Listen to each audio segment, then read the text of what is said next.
நான் சொல்றது 2003ல ஒரு கேஸ், அதுக்கு அடுத்தது 2012 October 9 அப்போ ஒரு கேஸ் நடந்திருக்கு. என்னன்னா சௌஜன்யான்ற ஒரு பொண்ணு. இது இந்த பொண்ணு வந்து ஆக்சுவலா வெளியில இருந்தெல்லாம் வரல, அங்க இருக்கிற பிரமிசஸ் காலேஜ் ஸ்ரீ தர்மஸ்தலா மஞ்சுளேஸ்வரா காலேஜ்லயே படிக்கிற ஒரு ஸ்டூடெண்ட்.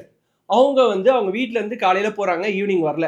கிட்டத்தட்ட பொண்ணை காணுன்ற ஒரு பயத்துல அந்த ஊர்க்காரங்க 2000 பேர் அந்த பொண்ணை தேடி இருக்காங்க. ஆனா அந்த பொண்ணு எப்படி தெரியுமா கிடைச்சிருக்கு? ஒரு நாள் கழிச்சு கைகள் கட்டப்பட்ட நிலையில இறந்து கிடந்திருக்கு.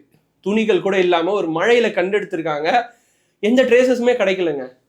அது எப்படி ஜோடிச்சிருக்காங்கன்னு பாருங்களேன். அதுக்கப்புறம் வந்து சந்தோஷ் ராவ் அப்படின்ற ஒருத்தர் தான் இந்த மர்டரர், இவர் தான் இந்த பொண்ணை வந்து ரேப் பண்ணி கொலை பண்ணாரு அப்படின்னு சொல்லி கேஸை மாத்திட்டு இருக்காங்க. ஏன்னா அந்த சுப்பீரியர் ஒருத்தர் இருக்கார்ல, இன்ஃப்ளூயன்ஸ்டு பர்சன், அந்த இன்ஃப்ளூயன்ஸ்டு பர்சன் நேம் வரக்கூடாதுன்னா வேற யாராவது சரண்டர் ஆகணும். நாங்களும் சினிமாலாம் நிறைய பார்த்துருக்கோம்.